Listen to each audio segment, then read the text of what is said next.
오늘은 함께 읽은 말씀을 중심으로 보내심을 받은 자, 그런 제목으로 말씀을 나누려고 합니다. 지난주에 제목을 혹시 기억하세요? 기억하시는 분?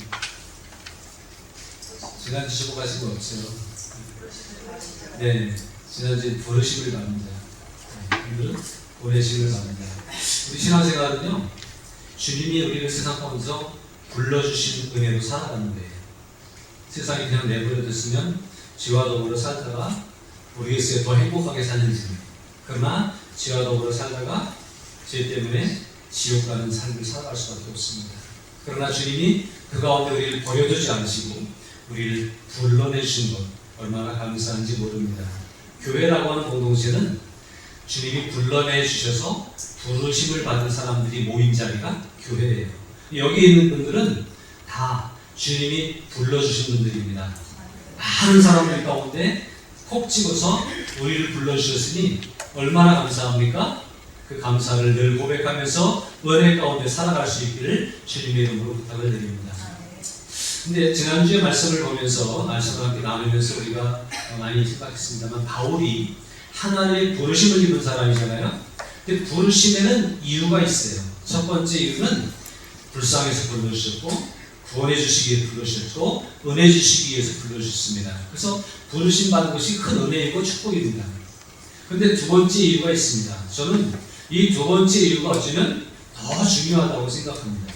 왜냐하면 하나님이 온 천지를 다스리시는데 이 땅은 하나님의 뜻대로 돌아가지 않는 거예요.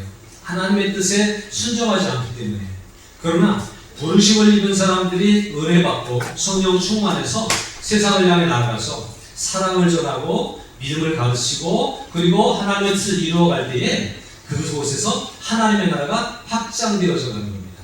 여러분의 가정에 여러분 때문에 하나님의 나라가 확장되어지는 놀라운 역사가 있기를 축복합니다. 여러분이 다니는 학교에서 직장에서 바로 여러분이 있음으로 말미암아 늘 기쁨이 넘치고 좀 더 행복해지는 그러한 일들이 있기를 바랍니다. 하나님은 하나님의 뜻을 이루시는데 하나님의 사람들을 통해서 이루시는 거예요. 그래서 하나님의 사람들을 부르셔서 하나님의 사람들을 만드셨고 그 하나님의 사람들을 여기서 가만히 쉬어라, 은혜만 누려라 그러지 않고요. 반드시 우리가 어디론가 가야 된다고 하는 것을 우리가 알아야 돼요. 그래서 하나님은 어디론가 보내세요. 경우에 따라서는 가정으로, 직장으로, 학교로 또는 정치인으로, 의료진으로, 교육가로, 농사하는 사람으로, 목회자로, 선교사로 그 어느 것에 우리가 걸려들지 모르지만 하나님은 분명히 우리를 어디론가 보내시고 있다고 하는 사실이에요.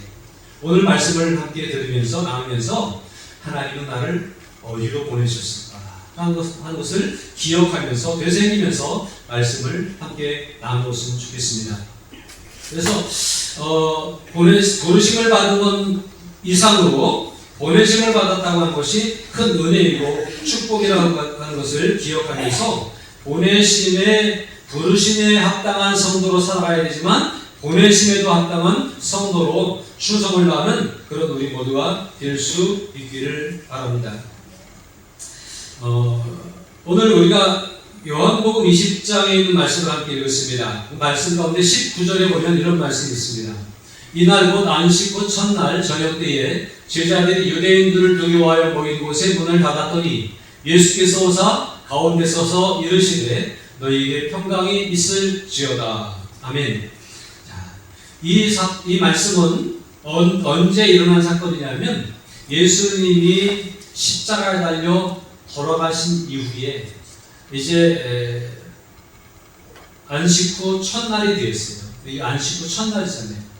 그래서 어떤 사람들은 안식 후 첫날에 예수님의 무덤에 달려간 사람도 있었지만 많은 사람들은 안식 후 첫날이지만 어떻게 했어요? 그냥 집안에 있었습니다. 근데 집안에 있었는데 특별히 집안에 있던 그 사람들의 마음 가운데 어떤 마음이 있었는가 보십시오.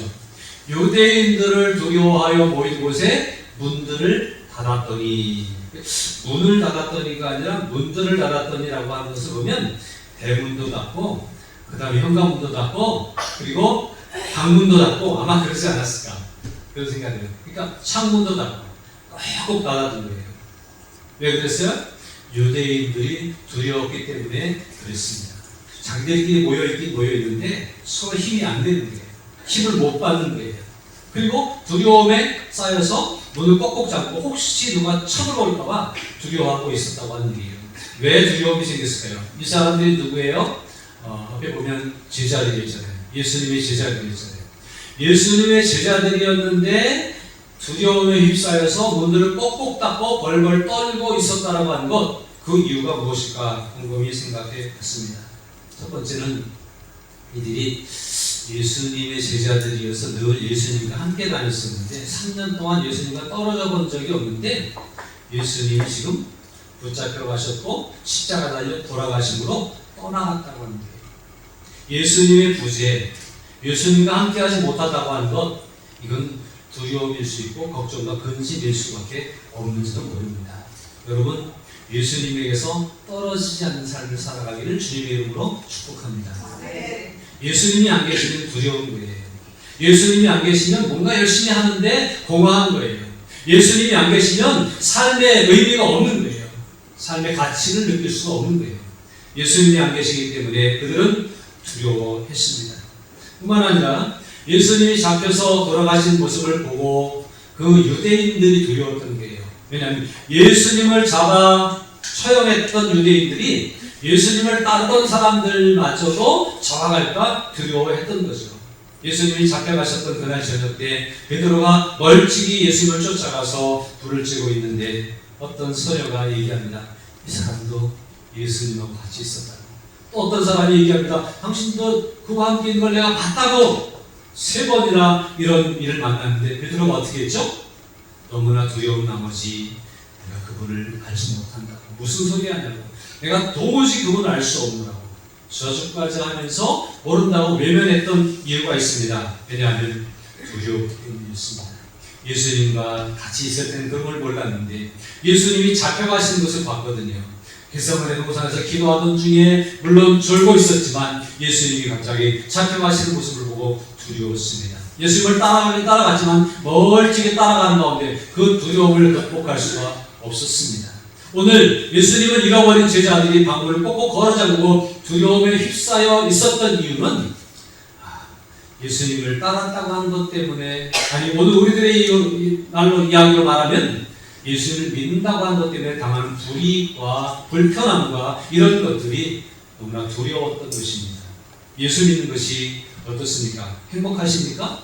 예수 믿는 것 때문에 불편함을 느끼는 경우는 없으십니까? 예수 믿는 것 때문에 뭔가 좀 어려운 것은 없습니까? 막 하고 싶은 게 있는데 예수님 때문에 못하는 것, 그것 때문에 갈등하는 적은 없습니까?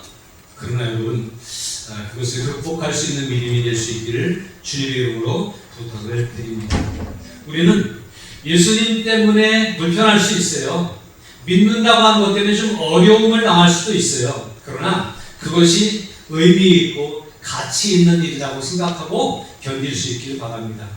저는 선교사님들을 바라볼 때마다 참 대단하다 그런 생각을 합니다. 왜 굳이 저렇게까지 모든 것을 다 바치고 목숨까지 내어놓을 만큼 헌신할 수 있을까? 그러나 그분들의 마음 가운데 주님의 사랑이 너무나 크기 때문이고 주님이 거기도 함께 계시기 때문이고 이것이 주님이 원하시는 일이기 때문이라고 하는 거예요.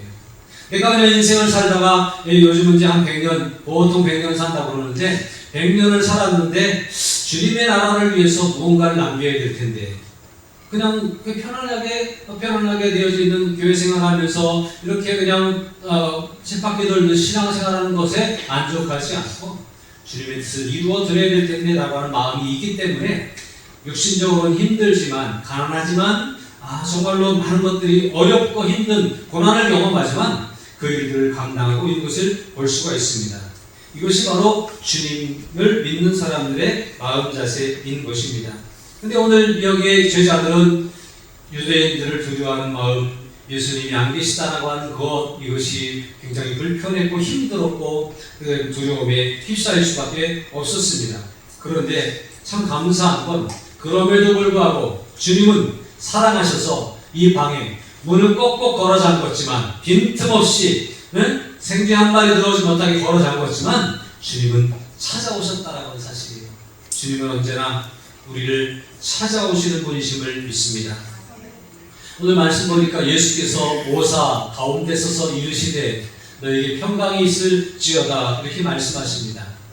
문을 걸어 잠궜는데 찾아오시는 거예요. 주님은요, 어떤 상황 가운데서도 우리를 버리지 않으시고 우리를 찾아오십니다. 과거에 우리가 예수님을 안 믿을 때도 우리를 사랑하셔서 우리를 선택하셨고 찾아오심으로 이 안에 들어오셔서 우리에게 예수님을 주라고 고백할 수 있도록 인도해 주셨잖아요. 그리고 오늘 여기에 나올 수 있도록 오늘 아침에 우리를 깨워주시고 우리에게 주일에 교회 가야 된다고 마음으로 움직여주시고 우리를 이끌어주셨잖아요. 이렇게 찾아오시는 주님이십니다. 저와 여러분의 모든 삶 가운데 날마다 찾아오시는 주님이 계심을 믿고 그 찾아오시는 주님을 느낄 수 있는 삶이 될 수 있기를 바랍니다. 문을 열어주지 않으면 만날 수 없어요. 물론 오늘 본문의 말씀은 문을 잠근 가운데서도 강권적으로 주님이 그것을 다 뚫고 들어오셨지만 요한계시록 3장 20절에 보면 내가 문 밖에 서서 두드리노니 누구든지 내 음성을 듣고 문을 열면 내가 그에게로 들어가 그와 더불어 먹고 그는 나와 더불어 먹으리라고 말씀합니다. 문을 열면 된다고 합니다. 주님 우리를 초청하십니다. 주님 우리에게 오셔서 문을 두드리십니다. 그런데 문을 열어서 그분이 찾아오심을 알고 영접하는 자 될 수 있기를 바랍니다. 근데 어쨌든 찾아오시는 주님이 우리의 주님이시라고 하는 건 너무나 은혜로운 일이고 감사한 일이에요. 이렇게 우리를 찾아오시는 주님이 찾아오셔서 하시는 말씀이 있어요. 어떤 말씀입니까? 지금 제자들의 상태는 어떤 상태예요? 두려워하여 모여 있었다고 합니다. 두려워서 어쩔 줄 몰라 하고 있었어요. 그러나 주님은 너에게 평강이 있을지어다. 우리를 찾아오시는 주님은 평강을 주시기 위해서 찾아오시는 주님이십니다. 수고하고 무거운 짐진 자들아 다 내게로 오라. 내가 너희를 쉬게 하리라. 쉼을 주시기 위해서, 두려움을 몰아내고 평안을 주시기 위해서 우리를 찾아오시는 주님이신 줄로 믿습니다. 이 말씀을 보면서 우리는 깨달을 수 있습니다. 주님은 우리를 찾아오시는 분이시고 우리에게 좋은 것을 주시는 분이로구나 라고 하는 것입니다. 그래서 20절에 보니까 이 말씀을 하시고 선과 옆구리를 보이시니 제자들이 주를 보고 어떻게 했어요? 기뻐하더라. 제자들이 주를 보고 기뻐하더라 라고 하는 거예요. 19절에서는 제자들이 유대인들을 두려움에 휩싸여 있었지만 주님을 만나니까 기쁨이 넘쳐났습니다. 차이가 있죠? 주님의 부재 속에는 두려움이었는데 주님이 임재하시니까 기쁨이 넘쳤다고 하는 거예요. 예수 믿는 이유, 예수 믿으면서 다른 좋은 건 뭐죠? 우리 안에 주님이 주시는 기쁨이 있다라고 하는 거예요. 알 수 없는 기쁨이 우리를 사로잡고 알 수 없는 기쁨이 우리를 찾아와서 우리의 삶을 힘들고 어려운 일이 있지만 이겨내게 하고 극복하게 한다고 하는 사실입니다. 그래서 주님의 부재와 주님의 임재, 이 차이를 확연히 느낄 수 있습니다. 우리의 인생 가운데 주님의 부재를 느끼기보다는 주님의 임재를 느끼고 두려움에 사로잡히기보다는 기쁨이 넘치는 삶이 되기를 주님의 이름으로 축복합니다. 또 21절에서도 주님은 다시 말씀하십니다. 예수께서 또 이르시되 너희에게 평강이 있을지어다 라고 말씀을 하십니다. 평강을 계속 주시는 거예요. 평안해야 되기 때문에 주님이 주는 평안, 주님은 우리를 평강을 누리기를 원하시는데 이 평강은 어떤 평강일까요? 환경이 변했습니까? 주님이 제자들이 모인 방에 찾아왔는데 사실은 주님이 임재하신 것은 달라졌지만 주님을 잃어버렸다가 주님을 찾은 것은 굉장히 달라진 상황이지만 여전히 유대인들의 어떤 공격과 유대인들의 그 미워함과 이런 것들, 핍박과 이런 것들은 여전히 남아있는 상태예요. 그런데 제자들은 주님의 임재로 인해서 기뻐했다고 하는 거예요. 그래서 우리가 믿음 안에서 주님이 베풀어 주시는 평강은 세상이 주는 것과는 확연히 다르다고 하는 것들을 알 수 있습니다.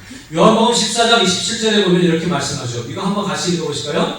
평안을 너희에게 끼치노니 곧 나의 평안을 너희에게 주노라. 내가 너희에게 주는 것은 세상에 주는 것과 같이 아니하니라. 너희는 마음에 근심하지도 말고 두려워하지도 말라. 아멘. 이 요한복음 14장 27절에 보니까 여전히 평안을 주시겠다고 말씀하십니다. 그런데 이 평안이 어떤 평안인가를 보세요. 세상 사람들이 생각하는 평안은 뭐예요? 돈 많으면 편안하잖아요. 집이 좋으면 편안하잖아요. 차가 넓고 크고 좋으면 더 편안하잖아요. 또 관계가 좋으면 편안하잖아요. 이런 모든 좋은 조건들 때문에 얻을 수 있는 평안함이지만 주님께서 주시는 평안은 그런 것들이 아니라는 거예요. 평안을 너희에게 끼치노니 그러면서 뭐라고 하냐면 나의 평안을 너희에게 주노라. 뭔가 다른 거예요. 사람들이 생각하는 평안과 주님이 생각하시는 평안이 다른 거예요. 사람들이 느끼고 싶어하는 평안함과 주님이 가지고 계신 평안함이 다른데 주님의 평안은 어떤 평안이죠? 저는 이 나의 평안이라고 하는 부분 말씀을 보면서 그런 생각했어요. 주님이 십자가에 달려 돌아가시면서도 평정심을 잃지 않았잖아요. 얼마나 아프셨겠어요. 얼마나 속상하셨겠어요. 제자들을 가지고 다 도망가고 그렇게 우리 왕이라고 다윗의 자손이여 그러면서 환호하던 백성들이 예수를 십자가에 못 박으라고 비난하던 그런 모습을 보면서 얼마나 가슴 찢어지는 아픔을 경험하셨어요. 주님이 십자가 위에서 아버지여 아버지 어찌하여 나를 버리셨나이까 라고 하는 고백을 할 만큼 힘들고 어려우셨어요. 그러나 불평하지 않았어요. 원망하지 않았어요. 왜냐하면 그래도 주님이 가지고 있는 평안함은 달라하기 때문이에요. 오늘 우리가 믿음이 있다고 하는 건 이런 것들을 아는 거예요. 이런 것들을 가지는 거예요. 그게 믿음이 있는 거예요.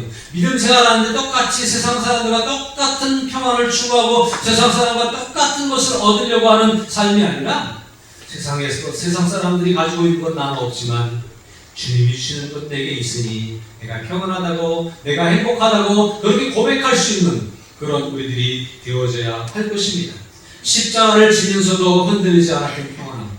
겟세마네 동산에 기도하고 있는데 칼을 들고 무기를 들고 예수님을 잡으러 와요. 내가 도둑이냐 강도냐 나를 그런 거 갖고 잡으러 오냐. 그리고 당당하게 잡혀가시는 예수님의 모습은 평안함 그 자체였습니다. 제자들은 그 상황 가운데 두려워 도망갔지만 주님은 전혀 떨지 않았어요. 주님은 전혀 두려워하지 않았어요. 그리고 순순히 잡혀가십니다. 신문을 당하십니다.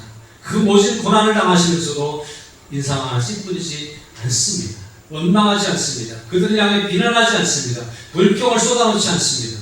그것은 아버지께서 주신 평안함이 그 속에 있었기 때문이었던 것입니다. 이 평안함이 저와 여러분의 삶 가운데 임한다고 한다면 좀 가난해도 행복할 수 있습니다. 몸이 아파 병들어서 연약해질지라도 행복을 잃어버리지는 않을 겁니다. 어떤 상황과 환경들이 바뀌어지고 돌변하는 세상 속에서 우리가 또 뒤처지는 일이 생길지 모르지만 그럼에도 불구하고 주님의 평안은 우리를 잠잠하게 하실 것입니다. 평안하면요 끝까지 견뎌내면요 결국 승리하게 될 줄로 믿습니다. 이 평안은 세상의 주는 것과 같은 것이 아닙니다. 이 평안은 우리가 어떤 환경에 처해져도 마음의 근심도 두려움도 없게 하는 그런 평안입니다. 여러분 이 평안을 누리시기를 바랍니다. 이 평안은 제가 주는 게 아니라 우리 주님께서 우리에게 주시는 거예요. 십자가를 지면서 우리 모든 고난을 대신 감당해 주신 주님께서 우리에게 평안하라고 말씀하십니다. 사망 권세를 이기시고 부활하셔서 모든 권세와 능력을 가지고 계신 주님께서 우리에게 평안하라고 말씀하십니다. 그분의 다스리심 안에 있으면 우리는 평안할 수 있습니다. 주님의 다스리심 안에 왕 중에 왕이신 주님이 우리를 다스리시고 우리를 통치하시는 가운데 주님의 평안을 누릴 수 있기를 주님의 이름으로 축복합니다. 이렇게 평안을 주시는 주님은 그 이유가 있습니다. 제가 처음에 그랬죠? 우리를 부르시는 이유, 은혜를 주시기 위해서, 복을 주시기 위해서, 오늘 본문의 말씀을 보면 평안을 주시기 위해서 우리를 부르십니다. 우리를 찾아오셨고 우리를 부르셔서 만난 주님께서 우리에게 이 평안을 주시는 거예요. 이제 우리 걱정이 없습니다. 두려움이 없습니다. 아무 문제가 없습니다. 여전히 우리 인생에는 많은 문제들이 도사리고 있지만 그거 걱정 없습니다. 주님이 계시기 때문에, 주님이 우리 가운데 평안을 주셨기 때문에 그렇습니다. 주님이 우리 가운데 이 평안을 주시고 이 평안을 얻은 우리들에게 오늘 이런 말씀을 하십니다. 다시 21절을 보시면 나도 너희를 보내노라. 처음엔 우리를 찾아오셨어요. 처음엔 우리를 부르셨어요. 그리고 무엇으로 채워주셨어요? 주님의 평안으로 우리의 심령을 채워주셨어요. 우리의 삶에 아무 걱정과 두려움이 없도록 채워주셨습니다. 꾹꾹 눌러 채워주셨습니다. 우리 이제 가슴 벅찬 마음으로 믿음 생활을 하는 거예요. 그런데 우리에게 주님은 말씀하십니다. 내가 너희를 보낸다. 부르셨던 주님이 이제는 보내시겠다고 하는 거예요. 아버지께서 나를 보내셨던 것처럼 내가 너희를 보내겠다. 원래 예수님은 하나님 보좌 우편에 편안하게 앉아 계셔야 될 분이에요. 그분 고생해야 될 분이 아니에요. 하나님 아버지 옆에서 세상을 바라보면서 통치하시고 다스리시고 왕노릇 하시는 분이에요. 그런데 하나님께서 우리를 구원하시기 위해서 깊으신 뜻을 이루시기 위해서 내가 갈래? 그랬더니 기꺼이 순종하고 오셨잖아요. 그렇게 보내신 거예요. 하나님 아버지께서 예수님을 그렇게 보내셨다고 해요. 그런데 주님께서 오늘 우리에게 그렇게 보내시겠다고 말씀하세요. 우리가 왜 보냄을 받을 수 있냐면 주님께서 주신 평안함을 가지고 있기 때문에 그래요. 우리는 세상에 나가서 핍박을 받아도 감당할 수 있는 힘이 있기 때문에 보냄을 받을 수 있는 거예요. 어떤 어려운 가운데 들어가고 거기서 능히 그것을 이길 수 있는 힘이 우리 가운데 채워졌기 때문에 우리를 주님이 보내시는 거예요. 아직 안 채워지면 보내시지 않겠죠. 제자들이 문을 걸어잠그고 두려워서 어떻게 할까 막 이러고 있으면 보내시지 않겠죠. 근데 주님이 오셔서 평안을 준다. 내 평안, 세상 것과 같은 것이 아니라 내가 주는 평안 너희가 채워라. 그때 제자들이 기쁨이 넘쳤어요. 그때 주님이 하신 말씀이 나도 너희를 보내노라. 아버지께서 나를 보내신 것처럼 내가 너희를 보낸다라고 그렇게 말씀하십니다. 아버지께서 예수님 보내셨잖아요. 요한복음 7장에 보니까 나는 아노니 이는 내가 그에게서 났고 그가 나를 보내셨습니다 하시니 예수님은 하나님께 보냄받았다고 하는 사실을 알았기에 세상을 살아가면서 공생의 사역을 이루어가면서 힘들고 어려운 일들이 많았지만 보냄받은 자의 삶을 살았다고 하는 거예요. 요한복음 3장 34절에 보니까 하나님이 보내신 이는 하나님의 말씀을 한다고 얘기합니다. 예수님 가르치는 모든 말씀들이 예수님의 지혜에서 나온 것이 아니라 하나님 아버지께 받은 말씀이에요. 하나님께서 맡겨주신 말씀을 전달하는 역할을 예수님이 하신다라고 예수님이시면서도 그렇게 말씀하셨다고 해요. 오늘 저와 여러분들이 보냄받은 자임을 기억할 수 있기를 바랍니다. 하나님이 보내신 자는 하나님의 말씀을 전달하면 그만이에요. 어떻게 하지? 뭘 어떻게 가서 무슨 일을 해야 되지? 그러지 말고 하나님의 내게 은혜 주신 것만 가서 얘기하면 돼요. 하나님이 내게 깨닫게 하신 말씀만 가서 얘기하면 되는 거예요. 그 걱정이 없잖아요. 하나님이 우리에게 전할 말씀을 담아 주실 줄로 믿습니다. 하나님의 말씀을 전하는 자로 하나님의 복음을 증거하는 자로 우리를 보내시지만 그냥 보내시는 게 아니라 우리가 전할 말씀이 우리가 외칠 말씀이 무엇인지 생각나게 하실 것이고 기억나게 하실 것입니다. 그것을 가지고 나가서 전하라고 말씀을 하신 거예요. 오늘 저와 여러분들은 보냄받은 자의 사명을 받은 줄로 믿습니다. 은혜를 받았기 때문에 평안을 누리고 있기 때문에 주님이 주신 평강으로 가득 채워졌기 때문에 이제는 보냄받아도 괜찮은 사람들이 되었다는 거예요. 아멘이시죠? 아멘. 주님이 오늘 우리에게 말씀하십니다. 내가 너희를 보낸다. 아버지께서 나를 보내신 것처럼 나도 너희를 보낸다. 여기에 아멘하고 순종하고 보냄받은 자로서 나아가 담대히 외칠 수 있기를 주님의 이름으로 축복합니다. 아멘. 이제 나가서 전도하세요. 가면 열매가 막 맺힐 겁니다. 걱정되세요? 아멘 소리가 그렇게 크지 않은 거 보면 걱정이 좀 되시는 것 같아요. 그러나 나가면 주님이 우리에게 맡겨주시고 주님이 우리에게 채워주실 것입니다. 특별히 주님은 우리에게 말씀하십니다. 22절의 말씀입니다. 본문 22절의 말씀은 이 말씀을 하시고 그들을 향하여 숨을 내쉬며 이르시되 성령을 받으라 이렇게 말씀합니다. 숨을 푹 내쉬면서 성령을 받으라고 말씀하셨어요. 이 숨을 내쉰다고 하는 말씀을 보면서 무슨 생각이 나십니까? 하나님께서 천지 만물을 창조하시고 마지막에 사람을 흙을 빚어 만드신 후에 그 사람을 흙덩어리 사람에게 어떻게 하셨어요? 생기를 불어넣어 생명이 되게 하셨잖아요. 그래서 비로소 하나님의 사람이 되게 하신 거예요. 하나님의 생명이 없으면 우리는 흙덩어리에 불과해요. 살아있는 것 같으나 살아있는 자가 아니에요. 그러나 주님이 우리에게 숨을 불어넣으시며 이 보냄받은 자가 될 수 있고 사명을 감당할 수 있는 자가 될 수 있다고 하는 거예요. 그러므로 오늘 주님이 말씀하신 이 말씀 숨을 내쉬며 이르시되 성령을 받으라고 하는 말씀이 남의 말씀이 아니라 우리의 말씀, 내 말씀이 될 수 있기를 바랍니다. 이 시간 주님이 숨을 내쉬면서 성령을 받으라고 하는 그 말씀이 내게 주신 말씀으로 기억되고 내게 주신 말씀으로 인정되어서 이 시간 성령이 내게 쑥 들어오는 것을 경험할 수 있기를 주님의 이름으로 축복합니다. 에스겔 37장에 보면 마른 뼈들의 골짜기가 있잖아요. 마른 뼈들의 골짜기가 소망이 없어요. 다 말라서 힘이 말랐다고 그랬어요. 뼈들이 다 흩어져 있고 이게 누구 건지는 모르겠어요. 그렇지만 가망이 없지만 주님께서 그들에게 외치라고 할 때, 말씀을 외치라고 할 때 그들이 뼈가 맞아 떨어지더라고 하는 거예요. 그들에게 숨을 내쉬고 성령을 받으라고 할 때 그들이 힘을 얻어서 군대가 되었다고 하는 거예요.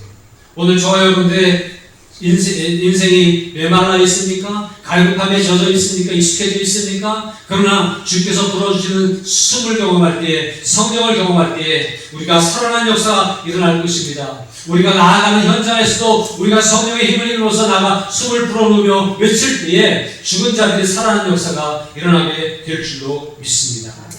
성령이 역사하시는 거예요. 우리가 하는 게 아니라 성령이 하시는 거예요. 사도행전 1장 8절 다 암송하시잖아요. 오직 성령이 너희에게 임하시면 너희가 무엇을 받고? 권능을 받고 예루살렘과 온 유대와 사마리아와 땅까지도 내 증인이 되리라고 말씀하셨잖아요. 그러므로 성령 받아야 증인될 수 있다고 하는 거예요. 주님은 우리를 보내시면서 그냥 보내시지 않고 숨을 내쉬고 성령을 받으라고 하시고 성령을 부어주셔서 우리를 내보내시고 있음을 알 수가 있습니다. 바울도 말합니다. 고린도전서 2장 1절입니다. 형제들아 내가 너에게 나아가 하나님의 증거를 전할 때에 만일과 시의 아름다운 것으로 하지 아니하였다고 말씀합니다. 바울이 얼마나 전도를 많이 했습니까? 바울이 얼마나 많은 사람들을 변화시켰고 얼마나 많은 교회를 세웠습니까? 얼마나 많은 복음 편지를 썼습니까?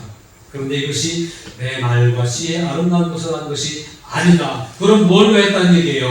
2장 4절에 보니까 내 말과 전도함이 설득력 있는 지혜의 말로 한 것이 아니고 다만 성령의 나타나심과 능력으로 한 것이다. 그렇게 말씀하고 있습니다. 바울도 그래요. 바울은 뭐 말 잘하니까, 바울은 똑똑한 사람이니까, 바울은 능력 있으니까 우리가 그렇게 말할 것 없어요. 바울도 내 말과 시의 아름다운 것을 한 것이 아니다. 내가 설득력 있는 지혜의 말로 한 것이 아니라 성령의 나타나심과 능력으로 할 수 있었던 것이라고 고백을 하고 있습니다. 오늘 저와 여러분도 마찬가지입니다. 우리는 다 쑥스러움을 많이 타잖아요. 입에 안 떨어지는 것 우리의 현실이잖아요. 그러나 성령이 우리 가운데 임하시면 권능이 임할 것이고 성령이 우리에게 나타나시고 성령이 말씀하시고 성령이 역사하시는 것들을 우리에게 경험하게 하실 것입니다.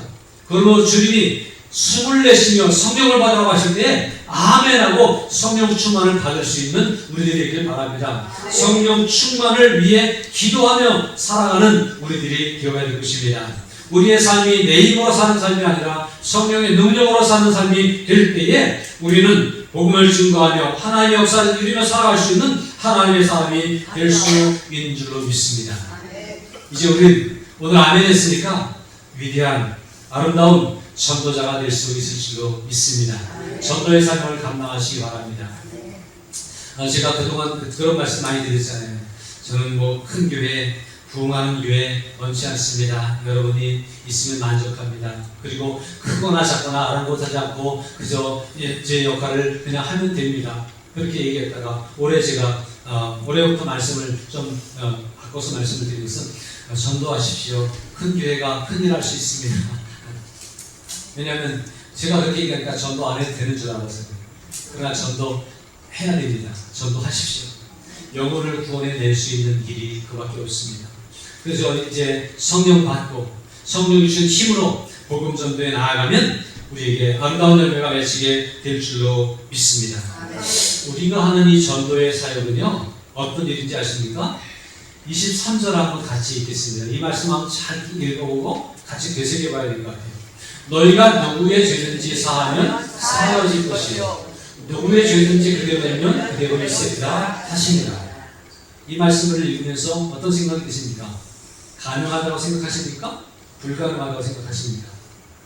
예수님이 경자들이 올 때에 그들을 고쳐주고 또 그들을 고쳐주면서 내 죄사함을 받았느냐 말씀할 때에 유대인들이 바리새인들이 서기관들이 당신이 누군데 죄를 사하냐고 죄를 사하는 곳에는 하나님께만 있는 거 아니냐고 그렇게 얘기했잖아요. 예수님에게까지 죄사함의 권세에 대해서 시비를 걸었던 유대인들이 있어요. 그 말이 틀리는 말은 아니에요. 근데 예수님은 아버지께서 내게 그런 권세를 주셨다라고 하면서 그것을 돌파해 나가셨습니다만, 오늘 저와 여러분들에게 주신 말씀 가운데 우리가 누구의 죄든지 사하면 사하여질 것이요, 누구의 죄든지 그대로 두면 그대로 있겠다는 거예요. 이게 이해가 되세요?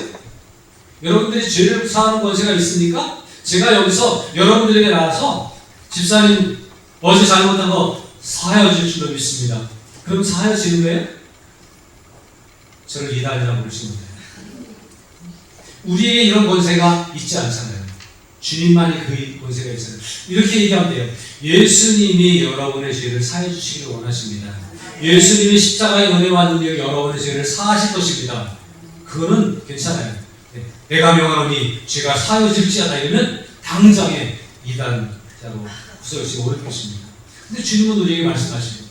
너희가 누구의 죄든지 사하면 사해질 것이요, 누구의 죄든지 그대로 두면 그대로 있으리라 하시니라. 이거 어떻게 하라는 얘기예요? 사람들 붙잡고 죄사함을 받라고 이렇게 하라는 얘기예요? 우리 이걸 잘 이해하고 해석을 잘 해야 되는데요. 우리가 죄를 사할 수 있는 권세는 없습니다. 그러나 우리가 가서 예수님을 전하고 복음으로 그들을 변화시켜서 예수님께로 인도하면 그들의 죄가 사해질 것입니다. 그들이 세상의 마귀의 자녀가 하나님의 자녀가 될 것입니다.